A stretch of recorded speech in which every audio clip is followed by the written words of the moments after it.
Setting up a Brita pitcher is easy. First, rinse your pitcher thoroughly. Next, for a standard filter, rinse filter for 15 seconds. For Elite filter, no rinsing is required. Insert filter below the line to seal. Press firmly to ensure the filter is secure.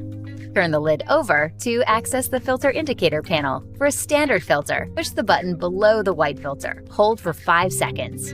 For an Elite filter, push the button below the blue filter. Hold for 5 seconds. Light will flash 3 times to confirm. Once set, the light on top of the lid will pulse every time you pour. Green means good. Yellow means replace filter soon. And red means it's time to change your filter. Fill and empty your pitcher 3 times to rinse the filter. Then fill with cold water to the max fill line. And enjoy great tasting water.